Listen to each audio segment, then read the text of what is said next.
മലയാറ്റൂർ നീലേശ്വരം ഗ്രാമപഞ്ചായത്തിൽ വരയ്ക്കുകയും പാടുകയും നൃത്തം ചെയ്യുകയൊക്കെ ചെയ്യുന്ന ഒരു കൊച്ചുമിടുക്കിയുണ്ട്, സോന. മോൾ ഏത് ക്ലാസ്സിലാണ് പഠിക്കുന്നത്?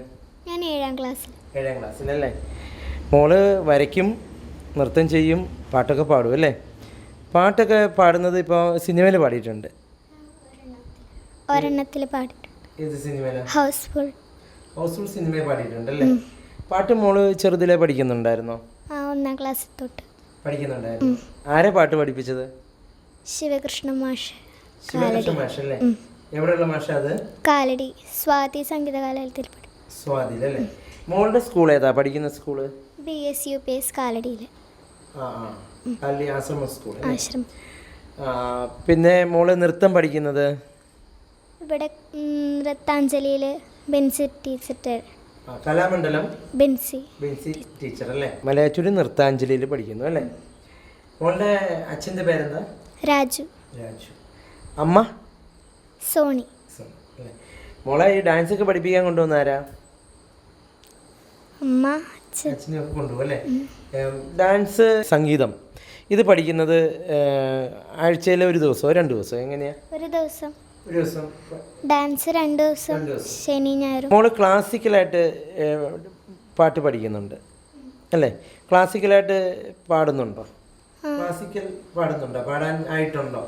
അങ്ങനെ ആയിട്ടില്ല. പിന്നെ നൃത്തം മോള് ഏതായിരുന്നു പഠിച്ചത്? ഭരതനാട്യമായിരുന്നോ കുച്ചിപ്പുടി ആയിരുന്നോ? ഭരതനാട്യത്തിൽ കുറെ പഠിച്ചു അല്ലേ? വർണ്ണമൊക്കെ കഴിഞ്ഞിരുന്നോ മോള്? വർണ്ണം ആയിട്ടില്ലായിരുന്നു. അരങ്ങേറ്റം കഴിഞ്ഞു. അരങ്ങേറ്റം നടത്തിയിട്ടുണ്ട്. ഇനി അത് കണ്ടിന്യൂ ചെയ്യണം അല്ലേ? അപ്പോൾ ഈ പാട്ട് സ്ഥിരമായിട്ട് പഠിക്കുന്നുണ്ട് അല്ലേ? മോള് സ്കൂളിലെ മത്സരത്തിൽ പങ്കെടുത്ത് ഒരുപാട് ട്രോഫി പുരസ്കാരങ്ങളൊക്കെ കിട്ടിയിട്ടുണ്ട് അല്ലേ? ഈ 7ാം ക്ലാസ്സിൽ എത്തിയപ്പോൾ തന്നെ ഇത്രയൊക്കെ തന്നെ വാങ്ങിക്കഴിഞ്ഞു. ശാഖാ കലോത്സവത്തിൽ പങ്കെടുക്കുന്നുണ്ട്. പിന്നെ അതുപോലെ തന്നെ എല്ലാ വേദികളും അല്ലേ, പാട്ടിൻ്റെ വേദികളൊക്കെ മോള് നന്നായിട്ട് ചെയ്യുന്നുണ്ട്. CD പാടിയിട്ടുണ്ട് അല്ലേ? അപ്പോൾ മോള് ഒരു ഭക്തിഗാനം, നമുക്ക് ഇഷ്ടപ്പെട്ട ഒരു ഭക്തിഗാനം കുറച്ചൊന്ന് പാടാൻ പറ്റില്ലേ? ഗോപാലക പാഹി മാം അനിശം രഥമയി ഗോപാലക പാഹി മാം അനിശം തവ പദരഥമയി ഗോപാലക പാഹി മാം അനിശം തവ പദരഥമയി ഗോപാലക പാഹി മാം അനിശം ഗോപാലക പാഹി മാം അനിശം അനിശം അനിശം. സിനിമയിൽ പാടി. ഏത് സിനിമയിലാണ്? ഹൗസ്ഫുൾ അല്ലേ? അപ്പം ഹൗസ്ഫുള്ളിൽ എങ്ങനെയാണ് പാടാൻ അവസരം കിട്ടിയത്?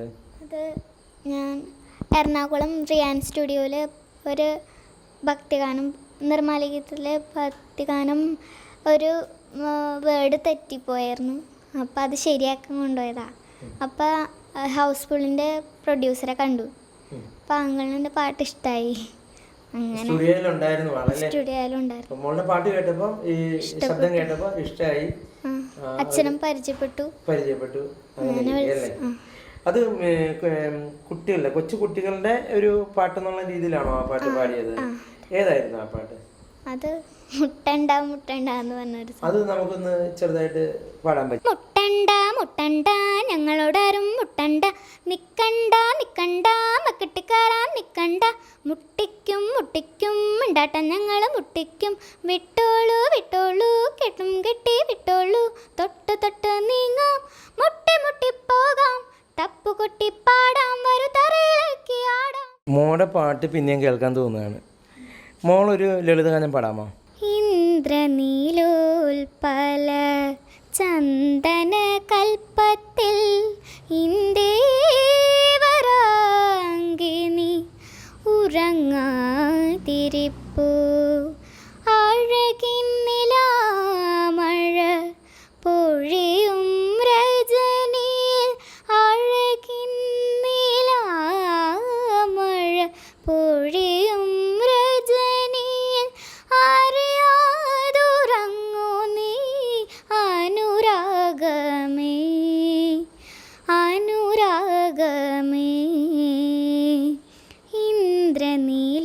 ഉൽപ്പല ചന്ദന കൽപ്പത്തിൽ ഇന്ദേവരാങ്കിനി ഉറങ്ങാതിരിപ്പൂ. ചിത്രരചനയെ കുറിച്ചൊന്ന് പറഞ്ഞേ. പടത്തിൻ്റെ പാട്ട് മാത്രമല്ല ആയുള്ളൂ. ചിത്രരചനയിൽ എങ്ങനെയാണ്? വാട്ടർ കളറാണോ? ഏതൊക്കെ ഇഷ്ടം? ഇപ്പം മോളെ എന്തൊക്കെയാണ് വരയ്ക്കുന്നത്? പെൻസിൽ ഡ്രോയിങ്, ജലഛായം ഒക്കെ അല്ലേ? ജലഛായം അത് ചെയ്യാൻ അച്ഛൻ പഠിപ്പിച്ചിട്ടുണ്ടല്ലേ? അപ്പം അതിനൊക്കെ പ്രൈസ് കിട്ടുന്നുണ്ട്, സ്കൂൾ തലത്തിലൊക്കെ കിട്ടുന്നുണ്ട് അല്ലേ? അതും നമുക്കിനിയും അക്കാദമിക്കായിട്ട് പഠിക്കാൻ ആഗ്രഹമുണ്ടോ? ഇത് പാട്ടും ഇത് രചനയൊക്കെ നമ്മൾ ഇനി 10ാം ക്ലാസ്സൊക്കെ കഴിഞ്ഞിട്ട് അതുപോലെ പഠിക്കണം അങ്ങനെയൊക്കെയാണോ വീട്ടിൽ പ്രോത്സാഹിപ്പിച്ചിട്ടുള്ളത്? ആണോ? അങ്ങനെ വിടാനാണല്ലേ? അപ്പം മോളെ ഇതൊരു പഞ്ചായത്തിൻ്റെ ഒരു പ്രോഗ്രാം എന്നുള്ള നിലയ്ക്ക് മോളെ കാണാനും പരിചയപ്പെടാനും ഇത്ര കാര്യങ്ങളൊക്കെ പങ്കുവയ്ക്കാനും പാട്ട് കേൾക്കാനും ഒക്കെ കഴിഞ്ഞതിൽ വളരെ വളരെ സന്തോഷമുണ്ട്. മോള് ഇപ്പം വളരെ ചെറുതാണ്, ഇനി ഒത്തിരി ഉയരത്തിലേക്ക് വളരും. ഇനി വയസ്സേറെ ചെല്ലുമ്പോൾ ഈ കലയുടെ രംഗത്ത് ഒരുപാട് ഉന്നത രംഗത്തേക്ക് വരും. നമ്മുടെ ഈ ലോകത്തെ മുഴുവൻ സന്തോഷിപ്പിക്കുന്ന ഒരു പാട്ടുകാരിയായി തീരും. അങ്ങനെ ആവട്ടെ എന്ന് ഞാൻ പ്രാർത്ഥിക്കുന്നു.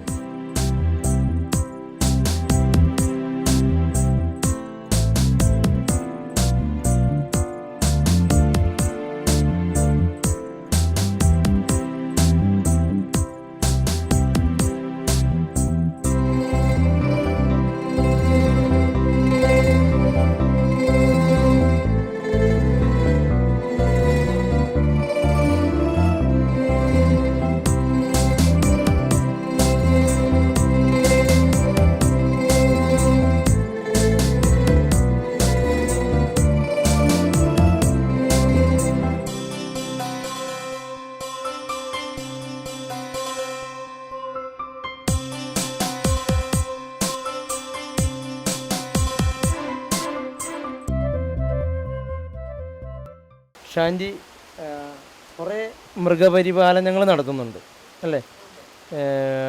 പന്നി വളർത്തുന്നു, അതുപോലെ നായ്ക്കുട്ടികളെ, പിന്നെ കോഴി അല്ലേ? അങ്ങനെ കുറേ കാര്യങ്ങൾ ചെയ്യുന്നുണ്ട്. അപ്പം ഇത് എന്ന് മുതലാണ് ആരംഭിച്ചത്? ഇത് 2000 മുതൽ തുടങ്ങിയിട്ടുണ്ട്. ഇത്രയും വൈവിധ്യമാർന്ന ഈ മൃഗപരിപാലനത്തിന് മുൻ പരിശീലനമൊക്കെ കിട്ടിയിട്ടുണ്ടോ? ഇല്ല, പരിശീലനം കിട്ടിയില്ലായിരുന്നു. തുടങ്ങിയത് നമ്മൾ ഇഷ്ടമായിട്ട് കുറച്ച് ചെയ്തു കൊടുക്കി, പിന്നെ അതിനുശേഷം കുറച്ച് ചെയ്താണ് പഠിച്ചത്. പന്നീനെ വളർത്തുന്നതെന്ന് വെച്ചിട്ടുണ്ടെങ്കിൽ അതിൻ്റെ കുട്ടികളെ ഉൽപ്പാദിപ്പിച്ചാണ് മെയിനായിട്ട് കൊടുക്കുന്നത്. വിറ്റ് പോകാതെ വരുന്ന സാഹചര്യങ്ങൾ മാത്രമേ വലുതാക്കാറുള്ളൂ. അപ്പോൾ കുട്ടികളെ ഉൽപ്പാദിപ്പിച്ച് കൊടുക്കുമ്പോൾ കുറച്ച് സ്ഥലം മതി നമുക്ക്, അത് 50 ദിവസം കൊണ്ട് വരുമാനം കിട്ടുകയാണ്. അങ്ങനെയുള്ള കുറച്ച് ഗുണങ്ങളുണ്ട്. പിന്നെ ഇങ്ങനെ തള്ളപ്പന്നികളെ അങ്ങനെ നിർത്തുമ്പോൾ നമുക്ക് കുറച്ച് തീറ്റ മതി. അങ്ങനെയൊക്കെ വരുമ്പോൾ നമുക്ക് ലാഭകരമായിട്ട് കൊണ്ടുപോകാൻ പറ്റും. പിന്നെ നമ്മൾ ഈ നായ്ക്കുട്ടികളുടെ കാര്യത്തിൽ എന്താ ചെയ്യുന്നത്? നായ്ക്കുട്ടികളുടെ കാര്യത്തിൽ വളരെ ലാഭകരമായിട്ടും വളരെ ശ്രദ്ധിച്ചും ചെയ്യേണ്ട ഒരു ലാഭകരമാണ്. പക്ഷെ അതേപോലെ വളരെ ശ്രദ്ധിച്ച് കൈകാര്യം ചെയ്യേണ്ട നല്ല ബ്രീഡ് നോക്കിയെടുക്കുക. അതിൻ്റെ ഫാദർ ആൻഡ് മദറിനെയൊക്കെ നമ്മൾ കറക്റ്റായിട്ട് നോക്കിയെടുത്ത് നല്ല രീതിയിൽ പരിചരിച്ച് വളരെ ലാഭം കൊയ്യുന്നൊരു കൃഷിയാണ്. ഇന്നത്തെ വരും തലമുറയ്ക്കൊക്കെ ഏറ്റവും കൂടുതൽ ഇത് വരുന്നതാണത്. നമ്മൾ ഏതൊക്കെ വെറൈറ്റിയാണ് ഇപ്പം ഷാൻജി ചെയ്യുന്നത്? ഞാൻ ഇവിടെ ജർമ്മൻ ഷെപ്പേർഡ് ഉണ്ട്, റോഡ് വീലർ ഉണ്ട്, പഗ്ഗുണ്ട്. അപ്പം പഗ്ഗിൻ്റെ ഒരു കുട്ടിക്ക് നമുക്ക് 10,000 മുതൽ 25,000 രൂപ വരെയും വില കിട്ടുന്നതാണ്. അപ്പോൾ ഒരു 14,000 രൂപയെങ്കിലും ഏറ്റവും കുറഞ്ഞത് നമുക്ക് കിട്ടും. അത് റോട്ടാണെങ്കിൽ നമുക്കൊരു 10 രൂപ വരെയും കിട്ടും. അത് നല്ല പാരൻസ് ഒക്കെ നല്ലതാണെങ്കിൽ. അത് എത്ര ദിവസത്തെ വളർച്ച എത്തുമ്പോഴാണ് ഈ പറയുന്ന തുക കിട്ടുക?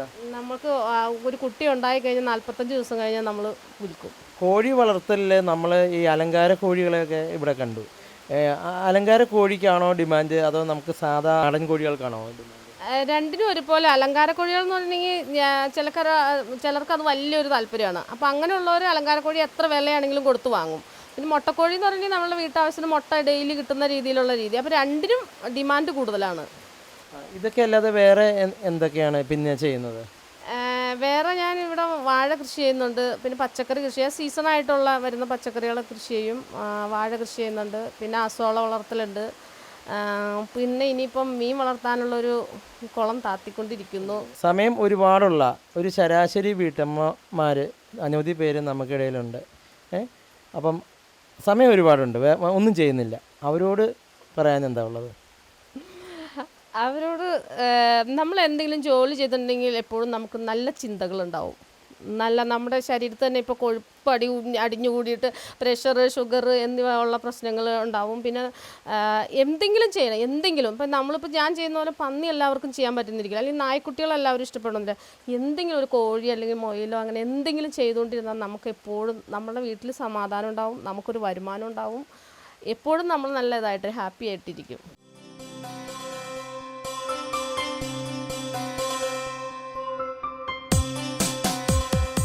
ആറും ഏഴും വാർഡുകളായി കിടക്കുന്ന ഇല്ലിത്തോട് പ്രദേശത്തെ സാധാരണ ജനങ്ങളുടെ ചിരകാല സ്വപ്നമായിരുന്ന ഒരു കമ്മ്യൂണിറ്റി ഹാൾ, ഒരു പൊതുവായ സ്ഥലം, പരിപാടികൾ നടത്താൻ വേണ്ടിയുള്ള പൊതുവായ സ്ഥലം എന്നുള്ള സങ്കല്പം സാക്ഷാത്കരിച്ചുകൊണ്ട് ഈ വർഷം തന്നെ ഇല്ലിത്തോട്ടിൽ പഞ്ചായത്തിൻ്റെ സ്വന്തം സ്ഥലത്ത് കമ്മ്യൂണിറ്റി ഹാൾ നിർമ്മിച്ച് പൊതുജനത്തിന് വേണ്ടി തുറന്നു കൊടുക്കാൻ ആഗ്രഹിക്കുന്നു.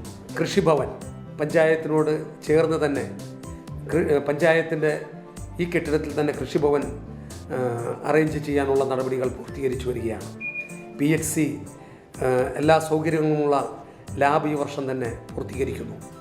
അതേപോലെ പഞ്ചായത്ത് ഓഫീസ് സോളാർ പവറിലേക്ക് കൺവേർട്ട് ചെയ്യാൻ വേണ്ടി ഉള്ള ശ്രമം നടക്കുകയാണ്. ഇതിൻ്റെ എല്ലാം ഫലമായി വളരെ സന്തോഷത്തോടെ ഞാൻ സൂചിപ്പിക്കട്ടെ, 2012-13 സാമ്പത്തിക വർഷത്തിൽ കേരള പരിസ്ഥിതി കോൺഗ്രസിൻ്റെ പരിസ്ഥിതി പുരസ്കാരത്തിന് ഞാൻ അർഹനായതുകൊണ്ടായി.